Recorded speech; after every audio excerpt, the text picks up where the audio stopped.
आज हम बीएससी तृतीय वर्ष के थर्ड पेपर में इवोल्यूशन के अंतर्गत आइसोलेशन या पृथक्करण के ऊपर चर्चा करेंगे।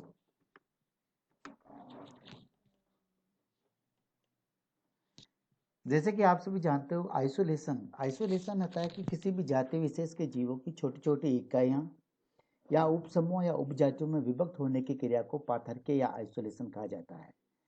आइसोलेशन के फलस्वरूप इन जंतु समूहों के आपस में जनन क्रिया करने में ये असमर्थ हो जाते हैं और धीरे धीरे ये छोटे छोटे समूह जो होते हैं वो उपजातियों या जातियों का रूप ले लेते हैं। पाथर्क्य किसी एक जाति के जीवों को दो उपजातियों में या एक उपजाति के जीवों को अपनी मूल जाति के जीवों से अलग करने वाली क्रिया का नाम है। जो आइसोलेटिंग मैकेनिज्म्स होती है, पृथक्करण करने वाली क्रियाविधि, उसके लिए डॉब्झिन्स्की ने दो प्रकार के मुख्य कारक बताए हैं।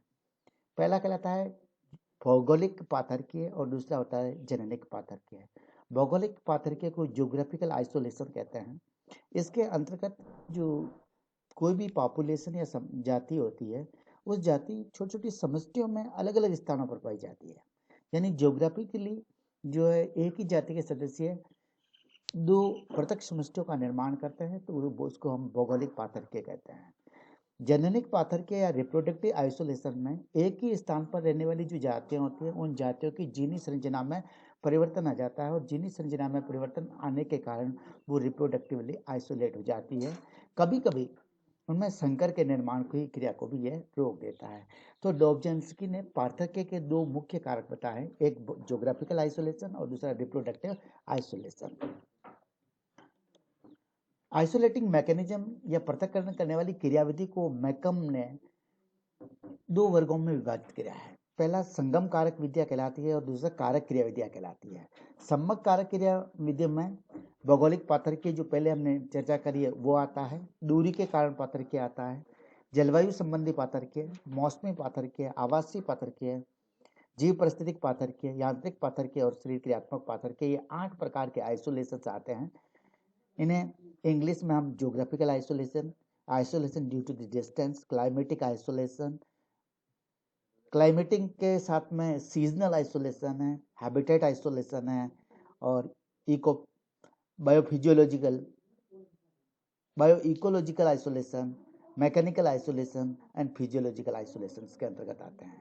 जो कारक या क्रियाविधि आते हैं उसमें आता है गैमीट मतरेता, जुग्मज मतरेता, संकर की निम्नता और संकर वध्यता। ये प्रमुख कारक है जो आइसोलेशन का कारण बनते हैं। संगम कारक क्रियाविधियां या आइसोलेटिंग मैकेनिज्म में सबसे पहले हमारे पास ज्योग्राफिकल आइसोलेशन आता है। इसमें एक जो जाति होती है उस जाति के सदस्यों में कोई न कोई भौतिक अवरोध उत्पन्न हो जाता है। ये भौतिक अवरोध जो होता है उनको आपस में मिलने से रोकता है। भौतिक अवरोध जब उनको मिलने से रोक लेता है तो इस प्रकार जाति जो होती है उसमें अलग अलग जो है समूह बन जाते हैं या उपजातियां बन जाती है। इसको हम ज्योग्राफिकल आइसोलेशन कहा जाता है। ये जो ज्योग्राफिकल आइसोलेशन के लिए प्रमुख जो बैरियर्स होती है वो पर्वत श्रृंखलाएं हो सकती है, नदियां हो सकती है, अमृतस्थल, वन, स्थल सेतु या जलमार्ग जो होते हैं, ये इस प्रकार भौतिक अवरोध का कार्य करते हैं। जैसे एक बड़ी जो पॉपुलेशन होती है वो छोटी छोटी उपजातियों में विभाजित हो जाती है और ये उपजातियां में पाथर्क्य की लंबी अवधि रहने के कारण ये अलग अलग समूहों में विभाजित हो जाती है।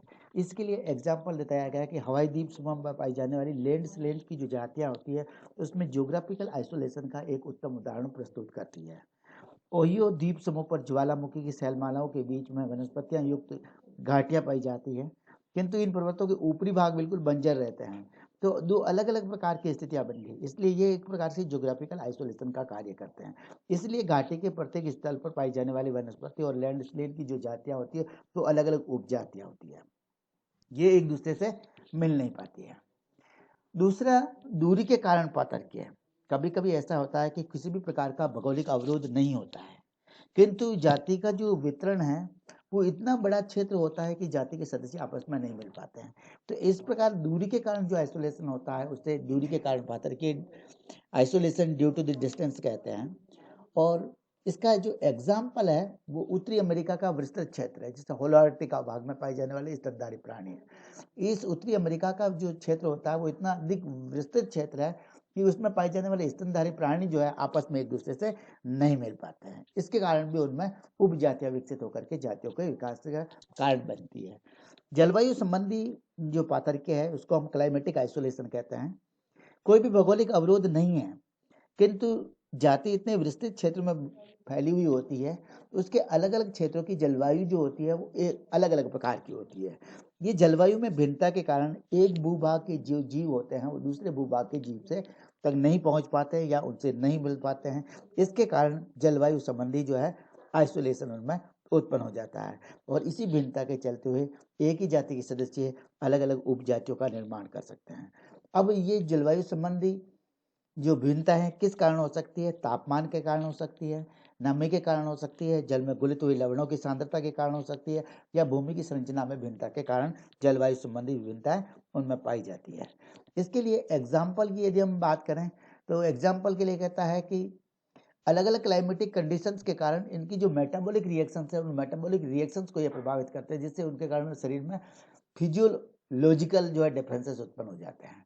उत्तरी और दक्षिणी केप कॉड का समुद्री जल जो होता है वो इसका उपयुक्त उदाहरण है। वो इन जातियों में एक प्रकार का पाथर उत्पन्न करता है। इसी के साथ में हमारे पास नेक्स्ट आता है जिसे हम कहते हैं सीजनल आइसोलेशन या मौसमी पाथर। जनन ऋतुओं के अंतर के कारण मौसमी पाथर उत्पन्न होता है कि जनन ऋतु वाली जीवों की अलग अलग है, तो वो उनको आपस में मिलने से रोक देता है, उनमें संगम नहीं हो पाता है, जिससे संकरण नहीं होता है, और इस प्रकार जीवों में पाथर स्थापित हो जाता है। इस प्रकार का जो एग्जाम्पल है कीटों और इन्वर्टिब्रेट्स में देखने को मिलता है, इंसेक्ट्स और इन्वर्टिब्रेट्स में, और अनेक प्रकार के पक्षियों में भी इस प्रकार का उदाहरण है। अनेक प्रकार के जो पक्षी होते हैं वो तापमान में भिन्नता के कारण आपस में प्रजनन नहीं कर पाते हैं।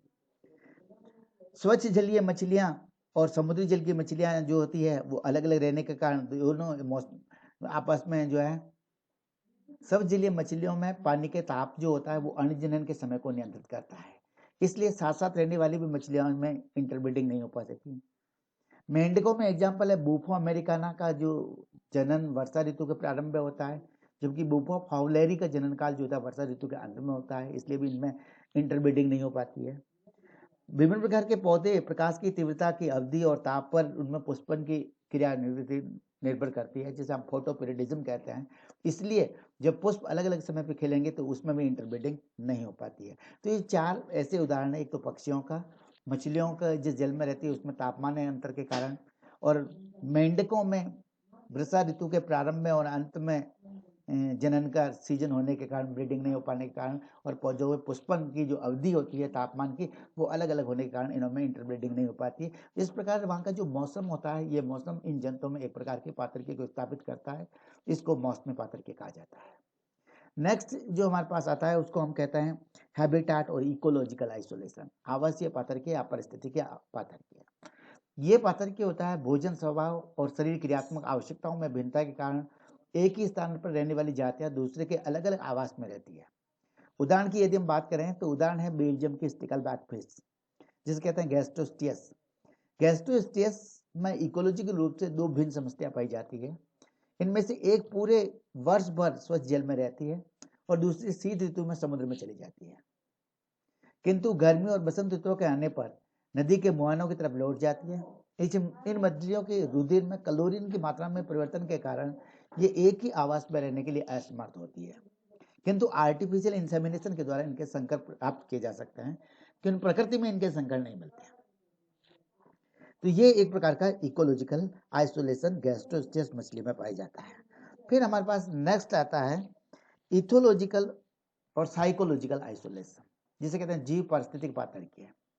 अनुरंजन व्यवहार में अंतर के कारण यह पाथर स्थापित होता है, और अनुरंजन व्यवहार से आप परिचित हैं। जब भी कोई स्पीशीज मेटिंग करती है तो उससे पहले एक विशेष प्रकार के व्यवहार को प्रदर्शित करती है। यह विशेष प्रकार का व्यवहार अनुरंजन व्यवहार या कोर्टशिप बिहेवियर कहलाता है। कोर्टशिप बिहेवियर जो है स्पीशीज स्पेसिफिक होता है, ये स्पीशीज का रिकॉग्निशन का कारण बनता है।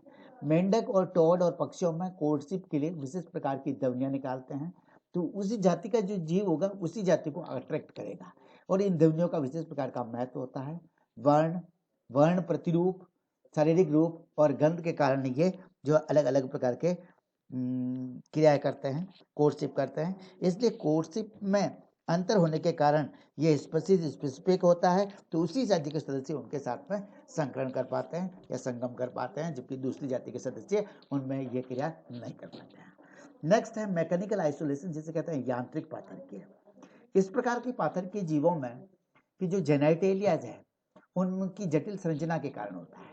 जटिल जेनाइटेलिया की संरचना में, जननेंद्रियों की संरचना में इतनी विभिन्नता पाई जाती है कि एक जाति का जीव दूसरी जाति के जीव के साथ में मेटिंग नहीं कर पाता है। इसलिए इनमें जो स्पर्म्स यानी कि गैमेट्स का जो है ट्रांसफर नहीं हो पाता है, जिस कारण इनका संकर या इनका जो है इंटरब्रीडिंग नहीं हो पाती है। उदाहरण के कीटों की जननेंद्रिया जो होती है ताले कुची सिद्धांत पर आधारित होती है, इसलिए उसी जाति का जो जीव होता है उसी जाति के जीव को जो है फर्टाइल कर पाता है, दूसरी जाति के जीव उसके साथ संगम नहीं कर पाते हैं। ड्रोसोफिला की दो अलग अलग स्पीशीज में अंतराजातीय प्रजनन होने पर क्या होती है कि ड्रोसोफिला की जो फीमेल्स होती है उसके जनन अंगों की क्षति पहुंचती है। मौत की विभिन्न जातियों में भी प्रजनन होता है तो मादा के जनन अंगों की क्षति पहुंचती है। इस कारण जो है इनमें मैकेनिकल आइसोलेशन स्थापित हो जाता है। नेक्स्ट जो है वो है कहते हैं शरीर क्रियात्मक पाथरकीय, इसे कहते हैं फिजियोलॉजिकल आइसोलेशन। कुछ जाति के जीवों में शरीर क्रियात्मक विभिन्नता पाई जाती है और शरीर क्रियात्मक विभिन्नता होने के कारण इनमें अनेक प्रकार की उपजातियां बन जाती है और उपजातियां बन जाने से इनमें जनन संभव नहीं होता है। इसी के लिए हम वापस ड्रोसोफिला के एग्जाम्पल भी ले चले। ड्रोसोफिला की जो उपजातियां होती है उनमें अगर भिन्न भिन्न जातियों के बीच में कॉपुलेशन हो जाता है तो फीमेल की जो यूट्रस होती है उसकी म्यूकस मेम्ब्रेन में सूजन आ जाती है। एक ही जाति के सदस्यों में होने पर ये जो सूजन आती है वो कुछ दिनों में समाप्त हो जाती है, किंतु भिन्न जाति का यदि सदस्य है तो ये सूजन कई दिनों तक बनी रहती है, जिससे अंडे का अंड पोषण अंड शोषण नहीं हो पाता है, अंडों का मादा के शरीर में मृत्यु हो जाती है या अंडे बाहर नहीं आती है, यानी कि ऐसा रिप्रोडक्शन जो होता है वो सक्सेसफुल नहीं हो पाता है।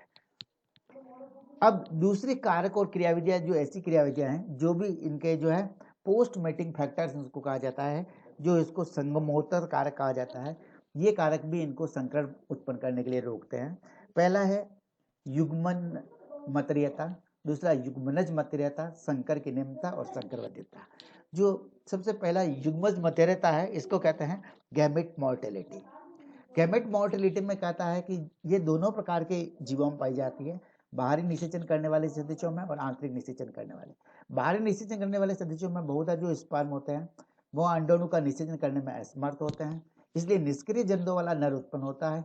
ये मादा को अंडे देने के लिए प्रेरित तो कर सकता है, लेकिन ऐसे जो अंडे उत्पन्न होते हैं वो अंडे भी शीघ्र मर जाते हैं। जबकि इंटरनल फर्टिलाइजेशन जिन जातियों में होता है उसमें मेल गैमेट जो होता है उसको फीमेल का रिप्रोडक्टिव ट्रैक्ट में होकर ओवम से मिलने के लिए जाना पड़ता है। इसलिए एक जाति के नर युग्मक दूसरी जाति के जनन पथ में जाने पर जीवित रहने में असमर्थ होते हैं। यदि जीवित रह भी जाते हैं तो निषेचन करने में असमर्थ होते हैं, इसे गैमेट मोर्टेलिटी कहा जाता है। ऐसा ड्रोसोफिला में हमने पहले देखा, वो ड्रोसोफिला का एग्जाम्पल इस पर भी लागू होता है कि फीमेल की जो यूट्रस की म्यूकस मेम्ब्रेन है वो एक प्रकार के तरल पदार्थ का स्त्रावण करती है और साथ ही इस यूट्रस में सूजन आ जाती है। इसके कारण शुक्राणु के पथ जो होता है उसको ये अवरोध उत्पन्न करती है और शुक्राणु को अंडे से मिलने से रोक देती है, इसलिए अंडा जो है कुछ दिनों पश्चात सूख करके उसकी मृत्यु का कारण बनता है। दूसरा गैमेट जो है युग्मनज मोर्टेलिटी का आता है कारक, जिसे हम कहते हैं जाइगोटिक मोर्टेलिटी या हाइब्रिड इन अवेलेबिलिटी या जाइगोट मोर्टेलिटी। इसमें एक जाति का जो स्पर्म होता है वो दूसरी जाति के अंडाणु के साथ निषेचन होकर जाइगोट तो बन जाता है, लेकिन ऐसे जो जाइगोट बनता है वो अधिक समय तक जीवित नहीं हो पाता है। राना पाइपेंस मेढक की जो भौगोलिक रूप से दो अलग अलग स्पीशीज होती है उसका संकर जो बनता है जाइगोट बनता है वो जीवित नहीं रह पाता है। अब आता है संकर की निम्नता। अगर संकर बन भी गया तो ये संकर जो स्वस्थ और प्रजननक्षम दिखाई प्रतीत करने होता है, लेकिन ऐसे संकर संतान उत्पन्न करने में सक्षम नहीं होते हैं, इसलिए इसको कहते हैं हाइब्रिड स्टेरिलिटी भी इसको कहा जाता है। संकरों की दुर्बलता के कारण शरीर क्रियात्मक विचलन या परिस्थितिक अंतर उत्पन्न हो जाता है। फिर आता है लास्ट वाला फेवरेट जिसे कहते हैं हाइब्रिड स्टेरिलिटी या संकर वध्यता। कभी कभी दो जातियों में इंटरब्रीडिंग हो जाती है, संतति भी उत्पन्न हो जाती है। जो संतति उत्पन्न हुई है वो कैसी होती है, वंध्य होती है। घोड़े और गधे के संकरण से जो खच्चर उत्पन्न होता है वो वंध्य होता है। इस प्रकार की जो हाइब्रिड स्टेरिलिटी है वो दो प्रकार की होती है। एक कहलाती है डेवलपमेंटल हाइब्रिड स्टेरिलिटी परिवर्तन संकर वध्यता, दूसरी कहलाती है सेग्रीगेशन हाइब्रिड स्टेरिलिटी या बीज संयोजन संकर वध्यता। जो परिवर्तन संकर वध्यता है इसमें जनन अंगों के असामान्य विकास के कारण होती है। ड्रोसोफिला की जातियों में उत्पन्न होने वाले संकर, घोड़ा और जेब्रा के क्रॉस के द्वारा उत्पन्न होने वाले संकर और घोड़ा और गधा के क्रॉस से उत्पन्न होने वाले संकर के अंतर्गत जो आता है वो कहलाती है डेवलपमेंटल हाइब्रिड स्टेरिलिटी। दूसरी विसंयोजन संकर बंधीयता या डेवलप, दूसरा कहलाता है सेग्रीगेशनल हाइब्रिड स्टेरिलिटी कहलाता है। इसके अंतर्गत गैमेट निर्माण से होने वाला जो म्योटिक विभाजन है वो पूरा नहीं हो रहा था, क्योंकि भिन्न भिन्न जातियों के बीच में जब संकरण होकर निषेचन हो गया, जायगोट जो बना है, उस जायगोट में गुणसूत्रों का कंपोजिशन या संख्या अलग अलग होगी, तो गुणसूत्र समान रूप से जोड़े नहीं बन पाएंगे। समान रूप से जोड़े नहीं बनेंगे तो अर्धसूत्र विभाजन होगा, तो उससे वापस गैमेट जो उत्पन्न होना है वो गैमेट जो है समान रूप से या सही रूप से गुणसूत्रों का विभाजन उनमें नहीं पा पाता। इसलिए ऐसे जो युग्मक बनते हैं उन युग्मकों में बंध्यता आ जाती है। ऐसा रेफेनोब्रेसिका के अंतर्गत जो मूली और सरसों के संकरण से उत्पन्न होने वाली जाति का एग्जाम्पल है। अब हम बात करेंगे कि जो रिप्रोडक्टिव आइसोलेशन जो हो रहा है, इस रिप्रोडक्टिव आइसोलेशन का उद्गम किस प्रकार हुआ है। तो रिप्रोडक्टिव आइसोलेशन को समझने के लिए दो प्रकार की संकल्पना प्रस्तुत की गई। इसमें एक संकल्पना तो है मूलर की संकल्पना, और दूसरी कहलाती है समस्थानिक जाति उद्भवन या सिम्प्रेटिक स्पेसिएशन कहलाती है। मूलर की संकल्पना में मूलर कहता है कि मूलर के अनुसार जननिक पात्र के किसी विस्तानिक समष्टि में जाति या उपजाति के उद्गम के समय उसके जीन्स में उत्पन्न अंतरों के कारण होता है। जब किसी जाति की समष्टि विभिन्न वातावरण में पहुंचकर भौगोलिक पात्र के द्वारा उपवर्गों में विभाजित हो जाती है, तो प्रत्येक उपवर्ग एक स्वतंत्र समष्टि की भांति व्यवहार करने लगता है। उपवर्गों के रूप में विस्थापित समष्टि के जीव संकरण नहीं करते हैं, नहीं इनमें जीर्ण पदार्थ का विनिमय हो पाता है। ऐसी स्थिति में समष्टि में स्वतंत्र रूप से उत्परिवर्तन विकसित हो जाते हैं और प्रत्येक पर एक जो है इंडिपेंडेंट सेलेक्टिव फोर्स कार्य करता है, स्वतंत्र वर्णात्मक बल कार्य करता है, जिसे हम शब्दों में कह सकते हैं समष्टि का जीन कोष उसके वातावरण के अनुकूल परिवर्तित हो जाता है। फलते जीव नए वातावरण में रहने के लिए अपने आप को ढाल लेता है और एक लंबे समय तक इस प्रकार निरंतर परिवर्तन होने रहने के फलस्वरूप जीव की संपूर्ण जीनी संरचना है उसके गुणसूत्रों की संरचना में, जीन्स के रीअरेंजमेंट में और उनका रीऑर्गेनाइजेशन जो होता है जीन्स का, उसमें परिवर्तित जीनी संरचना वाली समष्टि उत्पन्न हो जाती है। ये परिवर्तित जीनी संरचना वाली समष्टि जो मूल समष्टि के साथ संकरण नहीं कर पाती है या उसके मूल समष्टि के साथ संक्रमण को प्रोत्साहित नहीं करेगी, इसके कारण संकर जो उत्पन्न होंगे वो बंध्य होंगे, जीवित रहने में असमर्थ हो जाएंगे। इसलिए संक्षेप में ऐसा कहा जा सकता है पाथर के जो होता है एक प्रकार के जेनेटिक डाइवर्जेंस के कारण, जेनेटिक अपसरण के कारण ही उपजात है। इसमें जाति उपजातियों के उद्भव में विस्थानिक समष्टि उत्पन्न हो जाती है। डॉब्जेंस्की संकल्पना कहता है कि डॉब्जेंस्की के अनुसार लैंगिक जनन और परिनिषेचन करने वाली जातियों के युगलों में नर और मादा में जननिक पात्र के अनुपूरक जीन कॉम्प्लेक्स में परिवर्तन के कारण होता है।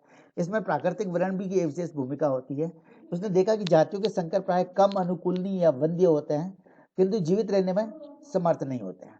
प्राकृतिक वर्ण दोनों विलंबित होने लगते हैं। संकरों के विलुप्त होने के अतिरिक्त जनन के वे जीव जो विलुप्त हो जाते हैं जो संकरण की क्रिया को प्रोत्साहित करते हैं। अतः प्राकृतिक वर्ण संकरण के विपरीत क्रिया करके निकट संबंधी समस्याओं में जननिक पाथरवे को स्थापित करता है। पाथरके की विकास में क्या भूमिका है? रेस ने 1923, मायर 1942, सिम्पसन 1945 और लेक 1947 ने इस दिशा में कार्य करते हुए पाथरके के विकास में भूमिका को स्थापित किया है। विस्थानिक जाति उद्भवन विभिन्न क्षेत्रों में स्थित जातियों के विकास के साथ साथ समस्थानिक जाति उद्भवन एक ही क्षेत्र में निवास करने वाली जातियों के उद्भवन में सहायक है। विस्थानिक और समस्थानिक पॉपुलेशन या समष्टियों के बारे में कहता है एक या बहुत सी जातियां, ये समष्टियां जो अलग अलग क्षेत्रों में स्थानों पर रह रही होती है विस्थानिक समस्या कहलाती है। भौगोलिक पात्र के कारण बीज समस्या धीरे धीरे विस्थानिक जातियों में रूपांतरित हो जाती है और अलग अलग पर्यावरण में रहने के कारण इन पर प्राकृतिक चयन या नेचुरल सिलेक्शन के फलस्वरूप जीन कोष या जीनी संरचना में भिन्नता एकत्रित हो जाती है। ये भिन्नता अंततः समष्टियों के जीन कोष में इतने अधिक अंतर स्थापित कर देती है कि उससे जननिक पात्र के सीमित हो जाता है। विभिन्न जातियों की वे समस्या जो एक ही भौगोलिक आवास में निवास करती है समस्थानिक समस्या कहलाती है। और ऐसी समस्थानिक प्रजातियां जो होती है इन समस्थानिक इंटरब्रीडिंग नहीं होने के कारण इनमें आकारिक भिन्नता बन जाती है, जिससे अभिप्राय इनमें जो है जननिक पात्र के स्थापित हो जाता है। विस्थानिक जाति उद्भवन में प्राय किसी भी जाति की समस्या हमें असतत वितरण प्रदर्शित करती है। यहाँ तक एक विस्तृत क्षेत्र में सतत रूप से वितरित होने वाली समस्याओं में भी संयोगिक रूप से जो है संगम नहीं करने वाली समष्टि बन जाती है। साथ साथ जंतुओं में पाई जाने वाली प्रादेशिकता जो होती है वो किसी जाति को समष्टि में अनेक विस्थापित जनन समष्टियों में विभाजित कर देती है। अतः प्रत्येक जाति विस्थानिक जनन समष्टियों की बनी होती है। प्रत्येक समष्टि भौतिक रूप से थोड़ी बहुत अवश्य ही अन्य समष्टि से भिन्न होती है, स्वतंत्र रूप से अपने विकास की ओर अग्रसर होती है। यद्यपि प्रारंभ में इन समष्टियों का आनुवंशिक संगठन बहुत कुछ समान होता है, किंतु कोई भी दो वातावरण जो होता है उसका जैविक और भौतिक रूप से समान नहीं होते हैं। अतः इन समष्टियों पर कार्य करने वाले सेलेक्टिव फोर्सेस में कुछ अंतर अवश्य होता है। वर्ण, संयोगिक अभिमुखता है और छोटी समष्टियों में आनुवांशिक अववाह के फलस्वरूप समष्टियों के आनुवांशिक लक्षणों में अपसरण विकसित हो जाता है। ऐसी समष्टियों के काफी लंबे समय तक एक दूसरे से पृथक रहने के कारण जेनेरिक पाथर के कारण द्विस्थानिक समष्टियों से द्विस्थानिक जातियों का उद्भवन हो जाता है। इस अवस्था में इन द्विस्थानिक जातियों के समस्थानिक होने पर भी ये एक दूसरे से पृथक इकाइयों के रूप में कार्य करती है तथा जेनेरिक पाथर के कारण इनमें अंतरा प्रजनन नहीं हो पाता है। अतः द्विस्थानिक जातियों का उद्भवन भौगोलिक और जेनेरिक पाथर के कारण हो जाता है। समस्थानिक जाति उद्भवन ने कहता है कि समस्थानिक जाति का उद्भवन किसी विभिन्न इकाइयों की जीनी संरचना में अचानक उत्परिवर्तन के कारण होता है। अचानक जो परिवर्तन होता है उसको उत्परिवर्तन कहते हैं। इसके फलस्वरूप जाति की जो समष्टि होती है वो जन्य रूप से पृथक दो या अधिक समष्टियों में पृथक हो जाती है। एक बार जेनेरिक पाथर के सुस्थापित हो जाने के पश्चात समष्टि अपने निजी पथ पर विकास की ओर अग्रसर होती है और समस्थानिक जातियों का जो निर्माण करती है, चाहे वह समष्टि उसी प्रदेश में रही हो या भिन्न भिन्न आवासों में रह करके एक दूसरे से बिल्कुल भिन्न रहती है। निष्कर्ष में हम कहते हैं पृथक्करण जैविक विकास का एक महत्वपूर्ण कारक है। इसके कारण जातियां उपजातियों में बढ़ जाती है। इसमें उत्पन्न जो परिवर्तन होता है पृथक जाति के साथ साथ इंटरब्रीडिंग ना होने के कारण आपस में मिलकर अप्रभावी नहीं हो पाते, अपितु इनका प्रभाव बना रहता है और पृथक्करण नई जातियों के विकास में सहायक है तथा ये सूक्ष्म विकास में भी सहायक होता है। सिम्पसन का कथन है कि पाथर अत्यंत हानिकारक है क्योंकि इसके कारण पृथक्करण पास बन जाता है और एक पास दूसरे पास के जंतुओं मिलने में असमर्थ होने के कारण नई जातियों की उत्पत्ति हो जाती है। असाइनमेंट पाथर से आप क्या समझते हो? विभिन्न प्रकार के पाथर की प्रक्रिया का वर्णन करिए और जाति उद्भव होना इसके महत्व का वर्णन कीजिए। दूसरा, कार्बनिक विकास में पाथर की प्रक्रिया की भूमिका का वर्णन कीजिए। जंतुओं की निकट संबंधी जातियों में विभिन्न प्रकार के पाथर का उल्लेख कीजिए। आज का अध्याय हमारे यही पर समाप्त होता है। धन्यवाद। वीडियो को शेयर, लाइक और सब्सक्राइब करें। धन्यवाद।